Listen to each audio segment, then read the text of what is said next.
నమస్తే, నేను మధు. ప్రతి విషయంలో నేనే స్పందించాలా, మీకు బాధ్యత లేదా అంటూ పవర్ స్టార్ పవన్ కళ్యాణ్, అదే మన డిప్యూటీ సీఎం పవన్ కళ్యాణ్ కొన్ని కీలక వ్యాఖ్యలు చేసినట్టు తెలుస్తోంది.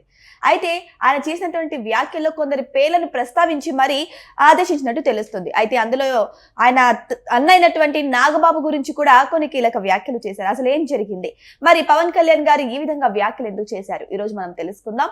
ప్రస్తుతం మనతో పాటు ఉన్నారు senior journalist doctor Durga Vadlamani గారు. వారిని అడిగి మరిన్ని విషయాలను తెలుసుకుందాం. నమస్కారం మేడం. అండి మేడం, పవన్ కళ్యాణ్ గారు అంటేనే ఒక ఆయుధంగా అందరు భావిస్తూ ఉంటారు. ఆయన మాటలు కానీ ఆయన చేష్టలు కానీ అందరినీ ఆశ్చర్యపోయేలా చేస్తూ ఉంటాయి. అయితే ఇప్పుడు కొన్ని కీలక వ్యాఖ్యలు చేశారు. ప్రతి విషయంలో నేనే స్పందించాలా అంటూ కొంతమంది పేర్లను కూడా ప్రస్తావించారు. అందులో నాగబాబు గారి పేరు కూడా ఉంది.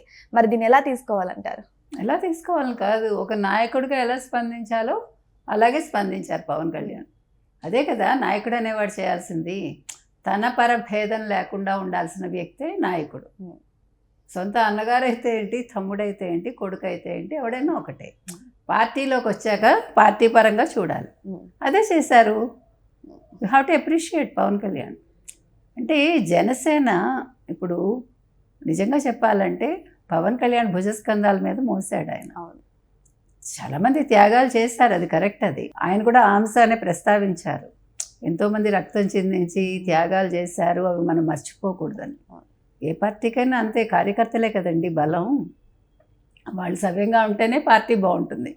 కాబట్టి ఇవాళ జనసేన 21 సీట్లు తెచ్చుకుందంటే మరి కార్యకర్తలు బలం లేకుండా రాదుగా. ఇప్పుడు జనసేనలో నాయకుడు ఒక్కడుంటే సరిపోతుందా? పవన్ కళ్యాణ్ నిజంగా వీళ్ళందరికీ అంత ఇష్టం కదా, మరి గతంలో గెలిపించారా? లేదు కదా. ఇప్పుడు ఒక కసితో గెలిపించారు. ఇక్కడ కులం కాదు. నిన్న పనికిమాలిన విషయాలు మాట్లాడారు చూడండి పద్మనాభరెడ్డి గారు. అంటే వీళ్ళ అవసరానికి వీళ్ళు కులాన్ని తెర మీదకి తెస్తారు. కానీ ఈయన కుల రాజకీయాలు చేయలేదు పవన్ కళ్యాణ్. పవన్ కళ్యాణ్ రాష్ట్ర అభివృద్ధిని కాంక్షించాడు. ఆయన రాష్ట్ర ప్రజలకు ఏది మంచిదో అది ఆలోచించి ఆయన కూటమిలోకి వచ్చారు. అందుకనే ఆయన నాగబాబుని ప్రశ్నించాడు కదా. ఎందుకు ప్రశ్నించారు? నాగబాబు అనే వ్యక్తికి ఒక పదవి అనేది ఒక అలంకారం కాదు కదా. ఆయన అడిగింది అది. మీకు పదవులు అలంకారానిక? నేను ఒక్కడనే స్పందిస్తే ఇంకా ఎమ్మెల్యేలు ఎందుకు, ఎంపీలు ఎందుకు, పిఎస్సీలు ఎందుకు అని ప్రశ్నించారు ఆయన. ప్రతిదానికి నేనే స్పందిస్తే మీరందరూ ఏం చేస్తున్నారు? పవిత్రమైన వెంకటేశ్వర స్వామికి సంబంధించిన తిరుమల లడ్డు మీద ఇంత జరుగుతూ ఉంటే మీరెవరు ఎందుకు నోర్లు విప్పలేదు? నాగబాబు అమ్మాయిల వస్త్రధారణ మీద స్పందించారు. తర్వాత సోషల్ మీడియాలో ఆయన స్పందిస్తూ ఉంటారు. ఇంత ముఖ్యమైన విషయం మీద ఎందుకు స్పందించలేదు అని నిలదీశారు ఆయన. అదేవిధంగా కాకినాడ ఎంపీ ఉదయ్ శ్రీనివాస్ ఆయన అడిగారు, మీకు లండన్ టూర్కి వెళ్తానికి టైం దొరుకుతోంది, ఇంత లడ్డు విషయంలో మీరు ఎందుకు స్పందించలేకపోయారు? ఇది చాలా ముఖ్యమైన అంశం కదా. అంటే హిందువులకు సంబంధించి పవిత్రమైన ప్రసాదం అన్నట్టుగా చెప్పారు ఆయన.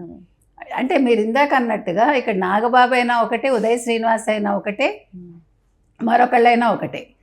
గ్రామ, మండల, జిల్లా స్థాయిల్లో మీరందరూ కూడా టీడీపీ వాళ్ళు ఏదైనా సమావేశాలు పెడితే వెళ్ళండి, అక్కడ ఏం జరుగుతుందో తెలుసుకోండి, నేర్చుకోండి అని చెప్పారు.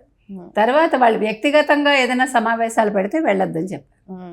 తర్వాత మీరు వైసీపీ ట్రాప్లో పడద్దు. ముఖ్యంగా అరవ శ్రీధర్ విషయంలో కూడా ఆయన చాలా ఆగ్రహం వ్యక్తం చేశారు. వ్యక్తిగతాలు తీసుకొచ్చి పార్టీకి రుద్దొద్దని చెప్తున్నాడు ఆయన. పార్టీ పరువు తీయకండి, మీ వ్యక్తిగతాలు మీరు పెట్టుకోండి, దాన్ని తీసుకొస్తే నేనేం చేస్తానని అడిగాడు ఆయన. నేను అంతగా అయితే సస్పెండ్ చేస్తా, పార్టీ దాకా వస్తే సస్పెండ్ చేస్తానని చెప్పాడు. తర్వాత ఆయన ఇంకో విషయం ఏం చెప్పారంటే, మనం కూటమిలో ఉన్నామని మర్చిపోకండి, అలాగని మనం కూటమిలో ఉన్నాం అంతే.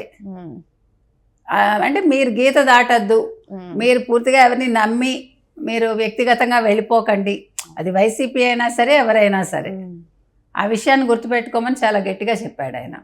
తర్వాత బొల్లినేని శ్రీనివాస్ ఆయన ఏమన్నారు, తెలుగుదేశం సోషల్ మీడియా చాలా బలంగా ఉంది అంటే మనం కూడా చాలా బలంగా ఉన్నాము, మీరందరూ స్పందిస్తే అదే బలం అవుతుంది అని చెప్పారు ఆయన. అంటే ముందు అసలు మీరు మాట్లాడితేనే కదా, ఇప్పుడు మీరు సోషల్ మీడియాలో స్పందిస్తే అది 100 మంది చూస్తారు, అంతే తప్ప నేను నోరు మూసి కూర్చుంటాను పవన్ కళ్యాణ్ ఒక్కళ్ళు స్పందిస్తే అంటే. నేను చాలా కోపంగా ఆయన మధ్యలో వెళ్ళిపోయారని తెలుస్తుంది మనకి. అది సహజం అండి. ఇప్పుడు మీకు తెలుగుదేశం తీసుకుంటే తెలుగుదేశం పార్టీకి బలం కార్యకర్తలు మొదటి నుంచి కూడా ఒక క్రమశిక్షణ. మీకు క్రమశిక్షణకి నెంబర్ 1 తెలుగుదేశం, తర్వాత బీజేపీ. ఎందుకంటే ఇప్పుడు 43 సంవత్సరాలు అయినా సీనియర్స్ ఎక్కడికి ఇటు అటు వెళ్ళరు. అసంతృప్తులు ఉన్నా కూడా వాళ్ళు పార్టీ పరంగా ఎటువంటి నెగిటివ్ కమెంట్స్ చేయరు, ఇష్యూ బేస్డ్గా మాట్లాడతారు. ఇప్పుడు నిన్నను అంబటి రాంబాబు విషయం తీసుకోండి, అందరూ స్పందించారా లేదా? అవును. లడ్డు వ్యవహారం తీసుకోండి, అందరూ స్పందించారా లేదా? అది కావాల్సింది. అంటే మనం ఇష్యూ బేస్డ్గా మాట్లాడాలి, మన గళం వినిపించాలి, పార్టీ పరంగా వినిపించాలి. అది జనసేన తరఫున పవన్ కళ్యాణ్ అడిగింది. పవన్ కళ్యాణ్ ఆగ్రహం వ్యక్తం చేశారంటే తప్పు లేదండి. ఆయన ఎన్నని చూసుకుంటారు? పార్టీ ఉన్నది ఎందుకు? ప్రతి వాళ్ళు స్పందించాలి కదా. పదవులు తీసేసుకుని ఎవడికి వాడు హ్యాపీగా ఎంజాయ్ చేస్తానంటే కుదరదు కదా. ఇంకోటి కూడా చెప్పారు ఆయన, మీ అందరి గురించి నా దగ్గర డేటా ఉంది, మీరు అది మర్చిపోకండి అని చెప్పాడు ఆయన. తేడా వస్తే నేను ఎవరిని వదలను అన్నట్టుగా. అది కావాలండి. ఎందుకంటే మీకు మనం ఎలా ఉన్నామో మన ఇంపాక్ట్ పార్టీ మీద పడుతుంది. ఇప్పుడు అరవ శ్రీధర్ది అదే కదా అయింది. మధ్యలో పవన్ కళ్యాణ్ పేరు ఎందుకు వస్తుంది అడిగాడు ఆయన. నా మీదను పార్టీ మీద వస్తున్న దుష్ప్రచారాలు మీరు చూస్తున్నారా, వింటున్నారా? నా పేరు వస్తుంది బయటకి, మీరు ఎందుకు స్పందించట్లేదు అని అడిగాడు. వ్యక్తిగతంగా కూడా ఆయన్ని అంటున్నారు కదా. అవును, అది తప్పు కదా. మరి అంటే అనేవాడు అంటాడు, అది తప్పు కాదు, అది వాళ్ళ ఇష్టం. కానీ ఇక్కడ స్పందించాల్సిన అవసరం ఎంతైనా ఉంది, అది ఆయన చెప్పింది. సో నిన్న ఏ రకంగా చూసుకున్న ఆయన మొత్తానికి అన్ని రకాలుగా మాట్లాడటం జరిగిందండి. వీళ్ళందరినీ కూడా కడిగాడు ఆయన ఒక రకంగా. మరి ఇప్పటికైనా స్పందిస్తారా మేడం ఎమ్మెల్యేలు, ఎంపీలు అందరూ కూడా? ఖచ్చితంగా స్పందించాలి. స్పందించకపోతే ఆయన మళ్ళీ పిలిచి మాట్లాడతారు. అంటే చెప్పించుకోవటం అనేది బాగోదు కదండి. మీరు ఒక ప్రజాప్రతినిధిగా ఉండి మీ బాధ్యత మీరు నెరవేర్చకపోతే ఇంకా మీరు నెగ్గి ఏం ప్రయోజనం? ఇప్పుడు మీ వాయిస్ బలంగా ప్రజల్లోకి వెళ్తే ప్రజలు మిమ్మల్ని గుర్తిస్తారు. మీరు మళ్ళా ఎన్నికల్లో మీరు వెళ్ళారనుకోండి, అబ్బా మా ఎంపీ, మా ఎమ్మెల్యే మా గురించి ఎంత బాగా పట్టించుకున్నాడు, పవన్ కళ్యాణ్ గారిని ఎంత బాగా వెనకేసుకొచ్చాడు, పవన్ కళ్యాణ్ గారిని అనవసరంగా అంటుంటే వీళ్ళు అడ్డుకున్నారు అనేది ప్రజల్లోకి వెళ్తుంది. ఎందుకంటే పవన్ కళ్యాణ్కి వ్యక్తిగతంగా ఎంత ఫ్యాన్ ఫాలోయింగ్ ఉందో రాజకీయ నాయకుడిగా కూడా అలాగే ఉంది. కాబట్టి ఇది వాళ్ళు గుర్తుంచుకోవాలి.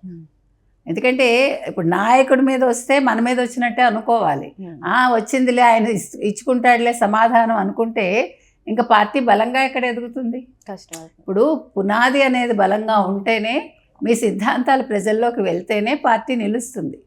అది లేకపోతే పార్టీ ఉండి ఒక నాయకుడు, అధ్యక్షుడు ఒకడు మాట్లాడుకుంటూ ఉంటే ఇంకా ప్రయోజనం ఏముంది? మీరు ఎప్పటికీ మీ పార్టీ మొత్తం కైవసం చేసుకుంటుంది.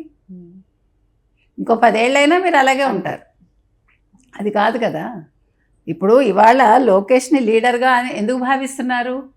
లోకేష్ మారడం ఎంత ఇదిగా మారారో పార్టీ అంత బలంగా ఉంది. ఈరోజు పార్టీ అండ అనేది లోకేష్కి అంతలా ఉంది. చంద్రబాబు నాయుడు తర్వాత లోకేష్ అంత. అందుకని అతను రేపొద్దున్న సీఎం క్యాండిడేట్గా అతన్నే ప్రొజెక్ట్ చేస్తారు. ఆ ఎలివేషన్ వచ్చేసింది కదా. అది రావాలి జనసేనకి. మీకు అర్థమవుతుందా? పవన్ కళ్యాణ్ ఒక్కడు ఉంటే సరిపోదు. పవన్ కళ్యాణ్ బాగా తర్ఫీదు పొందుతున్నారు ఆయన. అది పూర్తిగా తర్ఫీదు పొందాలి. పార్టీ పటిష్టంగా ఉండాలి. ప్రతివాడు ఇది నా బాధ్యత, ఇదేంటి పవన్ కళ్యాణ్ అండవేంటి అని వెంటనే రియాక్ట్ అవ్వాలి. అది నాది అనే ఒక భావన రావాలి. అది రావట్లేదు. అది ఈయన బాధపడింది. ఖచ్చితంగా వస్తుందని ఆశిద్దామండి. సో ఏదేమైనా సరే పవన్ కళ్యాణ్ గారు పార్టీలోని ఎంపీలు, ఎమ్మెల్యేల మీద ఈ విధంగా ఫైర్ అవడం అయితే జరిగింది. మరి ఇప్పటికైనా సరే ఎంపీలు, ఎమ్మెల్యేలు స్పందిస్తారా? మరి పవన్ కళ్యాణ్ గారు మాటను తూచ తప్పకుండా పాటిస్తారా? వెయిట్ చేసి చూద్దాం. Thank you so much. Thank you.